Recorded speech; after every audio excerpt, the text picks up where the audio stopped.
if someone's like upset because they got, left, or like if someone showed up late, it's like that's not the issue. It's like, oh, feeling unimportant or whatever it is.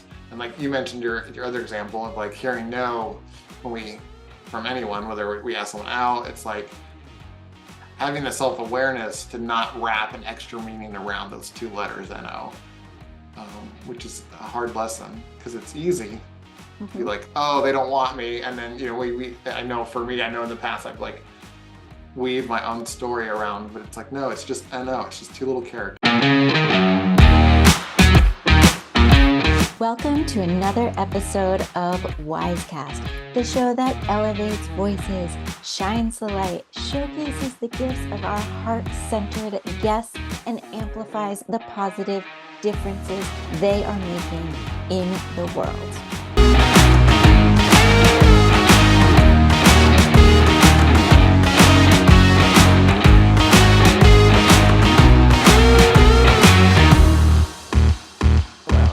I am super excited about our guest today. He's an identical twin, a minister, a certified Somatica sex and relationships coach, and a dedicated tango dancer. He's here to tell us all about repair conversations.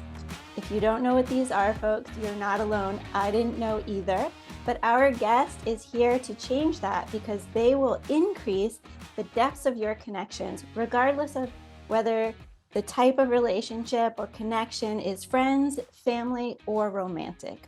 He has had over 1,000 of these types of conversations and has seen their power in the way people look at intimacy and connection across all types of connections. My name is Melanie McSally, your host for today's episode. And without further ado, I would like to welcome the handsome, the compassionate, and the engaging Jason Courtemanche, who is coming to us from Massachusetts. Jason, welcome. Thank you, Melanie. Thank you for that amazing warm welcome. I'm great to be here. Well, we're delighted to have you. So can you describe a turning point in your mastering of these repair conversations? Absolutely. Yeah, it all really came down to growing up with my identical twin. And, we just got to the point where we're just butting heads.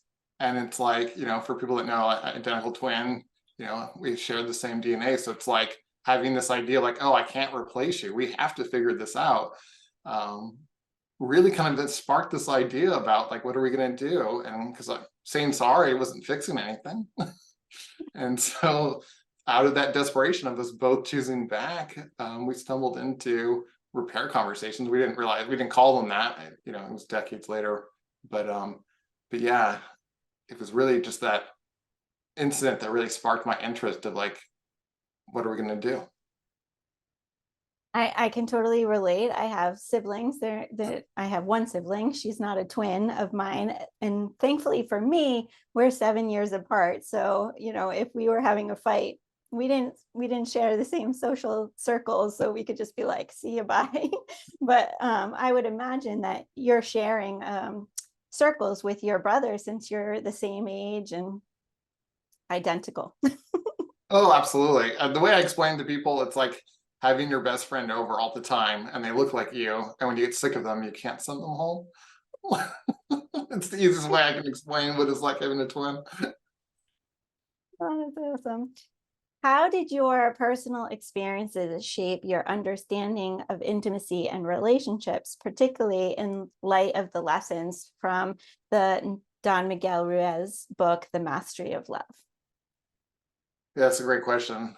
That book really changed everything for me because it really explained the experiences that I was having of like, we have these very delicate parts of ourselves or wounds. Some people call them landmines, and everyone has them. And then when a partner or a friend or someone close to us touches these wounds, it can be very painful. And so it's like reading this book really brought to the awareness of like, oh, because we grew up together and we know where each other's wounds are, and eventually you learn how to stay away from them. But in romantic relationships, we don't have that back history. We don't know where they are, and it's kind of trial by error. But there's a real gift in realizing like, oh, knowing what someone's wound or landmine is, and then also having the restraint to stay, to avoid it and kind of use that, because like especially in romantic relationships, we let people see parts of ourselves and we learn about parts of ourselves that we wouldn't experience in any other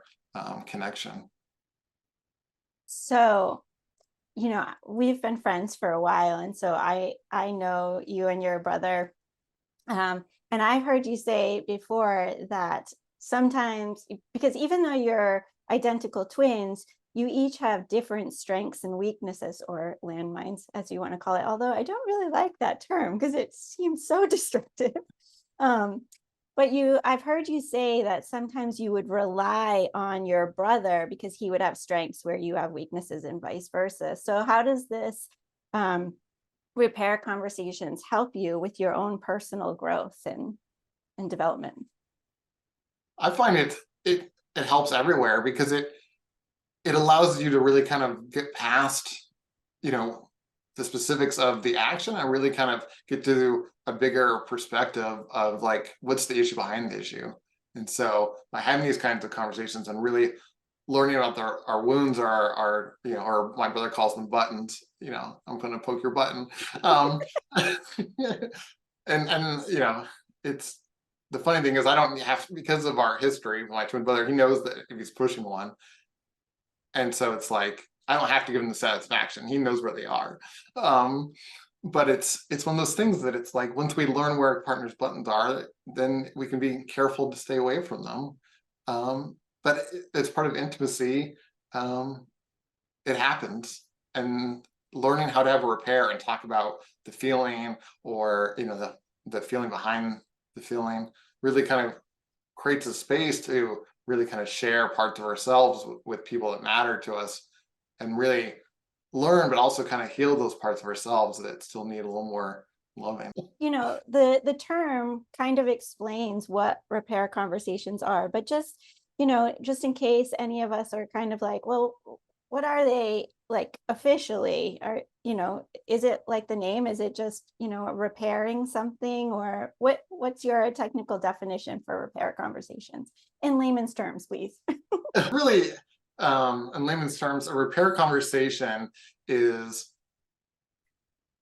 being vulnerable to share how we really feel about the situation, and basically move away from the right wrong and the fact finding of the events, and really kind of move into like, how am I feeling now, and really let someone in to understand why I feel so hurt, because it's far more deeper than whatever the action is. That's just the start.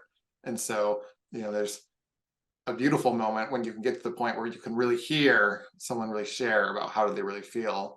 And it takes a lot of courage for someone to share that, and for the person listening, it takes a lot of courage for them to sit in the discomfort, because no matter how noble our intentions are, we don't usually intend to poke someone's button, but it happens.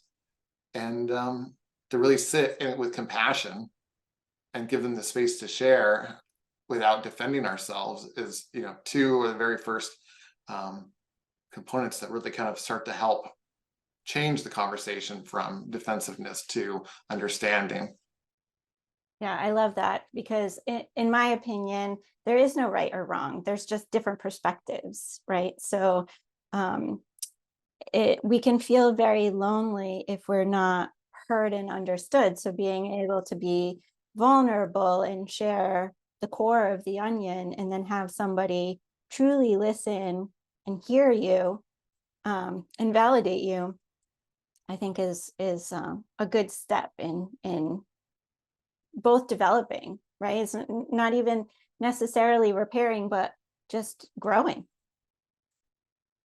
Absolutely. Yeah. Growing and really understanding, like, why am I so triggered? Like, how am I relating to the issue is the issue. So it's like, and so it's really, both people are giving each other a gift, to really learn something new. And at the same time, when we're being courageous and sharing, we're also, letting someone farther into our internal world, and, breaking down that stereotype that like, oh, if you loved me, you could read my mind, which is false. But it is a fantastic thing to think about and want. And so it's like, by having repair conversations and learning how to share more of what we're thinking, it helps close that gap of assumptions and being in the moment with someone else. Yeah, so not only are you potentially repairing relationships with other people, but you're repairing the relationship with yourself, which undeniably is the most important relationship. And just like you said earlier about your twin brother, you can't ever leave yourself. Okay, so how did the sense of secure attachment with your twin brother influence your perspective on relationships and the importance of repair conversation? Yeah, it's a great question. The secure attachment is, I think, what really allowed me to stumble into it, because I wasn't afraid of him going anywhere. And so like that wasn't even a thought. And so it was even easier to to show up authentically. You know, when you realize that you could say anything or do anything and know that they're not going anywhere, that creates a tremendous connection, and the feeling of safety. And so, and that's what it really kind of brought my attention to, like later on, you know, when I started dating, like, oh, like I'm not having repair conversations, you know. I mean, like, oh, how do I go from maintaining intimacy to, you know, creating intimacy with a brand new person and not have as much sense of security and not have, you know, because at the time I didn't realize that was the key that made it all possible, is being vulnerable and letting someone into your world. And it's, you know, it's 1,000 little steps. We don't share all of ourselves. It's like, I trust you with this. Can you handle it? I'm going to trust you with this. And it goes in both directions.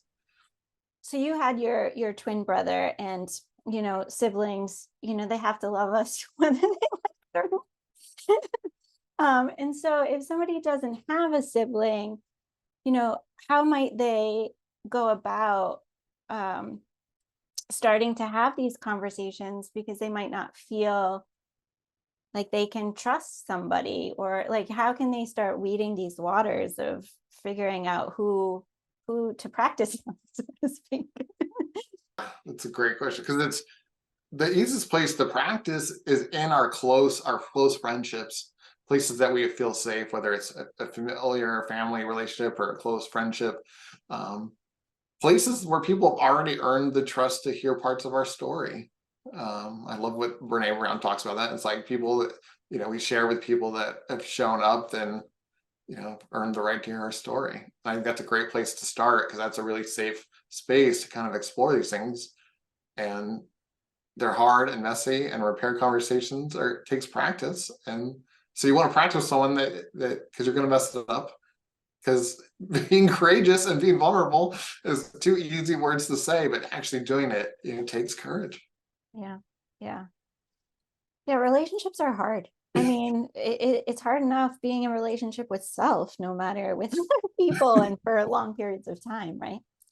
Yeah. So how did your relationship with your twin brother and having regular repair conversations shape your perspective of intimacy, particularly in light of, you know, difficulty of achieving the same level of closeness in romantic relationships?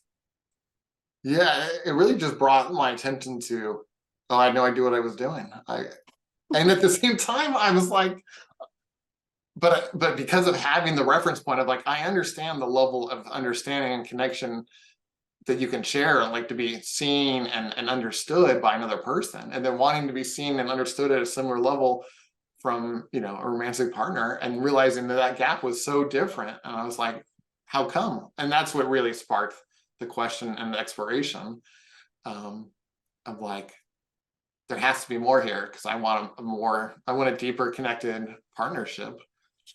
And I know at the time I had no idea what to do. I just knew that it was possible, and that's what really kind of got me going. Yeah, you know, it's interesting. I can't remember. I was doing something with my parents last week or a couple weeks ago, and you know, I turned into a kid again. Like, Mhm. why? And I think, you know, that's such a beautiful characteristic we have as children, and that we somehow lose or diminish as we grow older. And I love what you just shared, because it it approached the situation like, I have this relationship with my twin brother. Why can't I have, you know, a level of intimacy in relationship, or the same type of deep conversations in relationship that I have with my sibling. Why can't I? Why isn't that possible? Let's see if it is. Yeah, I love that, because you're absolutely like the innocence of a child being like, why? It's like having that reference point. I don't think I would have ever have explored it without having that reference point. Yeah. Because intimacy is, an easy word to say, but opening up and letting someone into our world and hoping that they choose back and still want to, accept us for who we are, is scary and an interesting step to the process. Yeah, I mean, you and I talk about dating in the world all the time and the experiences we have. And, you know, every time you get a no, right? Um, it's like a little jag at your heart. You're like, oh, why did they say no? But I personally have to keep reminding myself there are 8 billion people on this planet, and I'm not going to date all of them. So, it's okay that they said no. And I think the word intimacy, it has this connotation of being in one type of relationship, but if we can explore it to say, how can I have intimacy in all my relationships, I think that just like will give us a new depth to our connection with people that will have society feeling less lonely. I mean, the biggest complaint right now is connection and loneliness, lack of connection and loneliness out in, at least in the United States, in society. I can't remember what the statistic was, but I recently read that. So why do you think this change in communication can have long-lasting effects on relationships?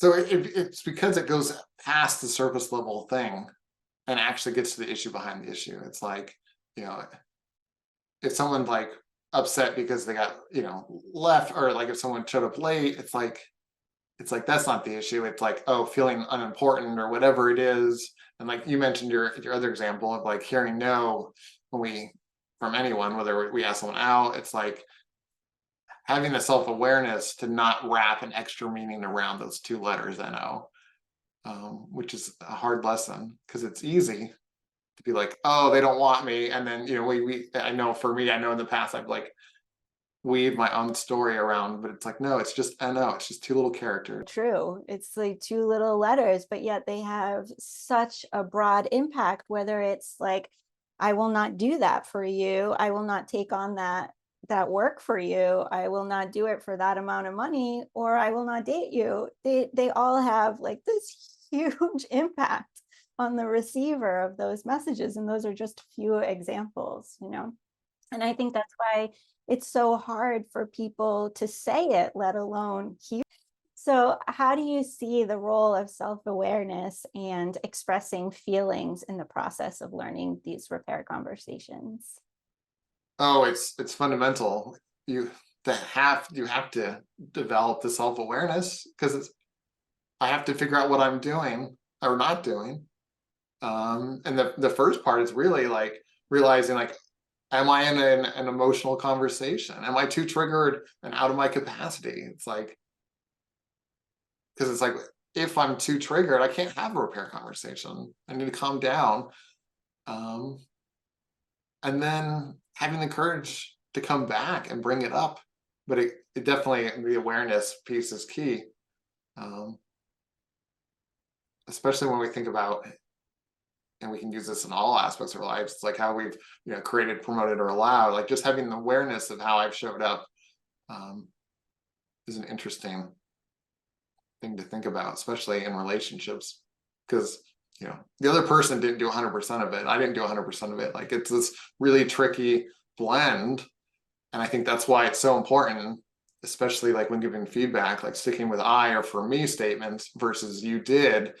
We definitely don't want you did. It's like, because it robs us of the opportunity to share how we're really feeling. So saying, for me, I'm feeling, or really staying on the individual is what gives us the space to really share vulnerably and really let the other person listen empathetically. But again, it takes practice because it's very easy to get defensive and not listen. And for my mind, the easiest pitfall is people want to say I'm sorry too soon, especially if they're saying sorry for the action, but they don't understand the underlying feeling or the underlying hurt. It's like, that's what we really need to be getting at, because that's where the understanding and the expanded of shared understanding comes. Yeah, I mean, it's so true. It's not just the doer, what they say, what they do, and how they say and do it. It's also how the other person received it, and as we were talking earlier, all the emotion and baggage and attachment that they apply to it. And third, it's also the environment we're in. So, you know, a couple days ago, I was on a group meeting and we were all put on the spot to speak publicly. And I wanted to talk about one thing, but then I realized last minute that I probably shouldn't share that thing because it wasn't public yet. So I shared a different thing. And the way I shared it, because I was like exhausted and feeling a bit overwhelmed and put on the spot, didn't come out the way I intended it to come out. And I thought about it later and I was like, oh, they probably think I'm X, Y, and Z. So really like understanding how you say it, the way you say it, the environment you're in, the people that are receiving it. You know, we don't know everybody's backstory. So having compassion for the fact that they may receive it in a way you didn't intend. And then being vulnerable and going back and saying, hey, I realize that what I said or what I did may have come across differently than I meant it. Can we chat about that? Yeah, it's really interesting how that happens, because especially when we're put on the spot and nervous. But what you said, I think it makes a perfect point. Like being able to go back and renegotiate or come back and just share how you, and what you just did, like internally, like, oh, I didn't feel like that was my best, or just being able to own that and say that versus not saying anything and then having someone else start the conversation. It takes courage to open up and admit how we're feeling about something, even when we don't want to sometimes. Yeah, or just like letting them believe something that's inaccurate or inauthentic to you. Yeah. Thank you, Jason. It has been such a pleasure having you and learning about these repair conversations, listening to your wisdom and passion for helping people. I know that you have a gift for our listeners. Do you want to share some final thoughts in that gift for them? Absolutely. Yeah, I just want to invite everyone to join me for like a 90-minute master class where I can really go into, the 10 steps of having an effective repair conversation so that we can really kind of learn a new tool and get support on, exploring a new way of communicating with the people that matter to us. That's awesome. So we covered such a breadth of information here, and I can imagine that the how-to and the intricacies of the how-to is something that you likely go over in this masterclass. Is that true? Exactly. Yeah, I'm going to go over all the steps on how to do it. We're going to practice. We're going to take we're not going to necessarily, like our first way through it, like 10 steps would be a lot. It's like taking it in pieces and really kind of build those muscles of attunement, of self-awareness, and getting used to being in connection with someone and really kind of learn these skills so that we can build from there. Because like I mentioned, one of the hardest steps, which is the person that might have pushed someone's button, and even though they didn't mean to, like to sit in that discomfort and actually listen to the other person share vulnerably about how they're actually feeling. If you watch, a lot of people will try to hijack the conversation, like, oh, I didn't mean to. It's like, that's at that moment, that's not the point of the exercise. The point of the exercise is to really hear how the other person's feeling. And so to do that, we have to learn how to sit in our own disappointment. And that takes a little bit of work, but it's just one of many crucial steps that are required to have an effective repair conversation. And it's something that takes time to implement, but I think it's definitely worth the effort. Yeah, so I can imagine that, this is a great masterclass, and I can't believe you're giving this complimentary to our listeners. So thank you for that. But I can imagine that this is not only great for people who want to learn more and how to, but also maybe for those people that feel like they don't have somebody to practice on. Because I know you and your personality and your business, you create these safe spaces for people to get vulnerable and learn tips and strategies that maybe they don't want to do in public spaces. Absolutely. As a sex and relationship coach, absolutely. That's one of the things I really focus on, is creating a space to really practice and being in relationship with people and sharing vulnerably in both directions. And because this work is definitely learn by doing, it's not intellectually, it's learning how to sit embodied and share vulnerably and see what comes up and be guided through the process. And so it's definitely a great way of learning. It's the way that I like to learn. So that's why I am doing this. Awesome. Well, it's clear you have a passion for helping people, and that's exactly what we're all about. So thank you for that. If you like to learn the steps on how to have repair conversations, then I highly suggest that you take Jason up on his offer for a 90-minute deep dive master class into repair conversations. The link is below. It is also so you can come back later and grab that link when you need it. I want to thank our listeners for tuning in. If you like what you heard here today, please do like, share, and comment. We are trying to get WyzeCast to be a hot new release. So if you feel inspired, if you felt moved, if you felt called, if we earned it, please do like, share, and comment. It is free for you to do so. It really helps the podcast grow, and we really do love your engagement. This was another episode of WyzeCast, the show that elevates the voices, shines the light, showcases the gifts of our heart-centered guests, and amplifies the positive difference they're making in the world. If you want to learn more about WyzeCast, you can visit our website at wyzecast.com. We drop 10 episodes every month on the 21st, so you can binge watch or spread them out over the month, whatever suits your mood and lifestyle. Once again, my name is Melanie. It has been my pleasure being your host today. Thank you for listening. Thank you for watching. Thank you for your engagement. And I invite you to come back and join me once again for our next episode of WyzeCast.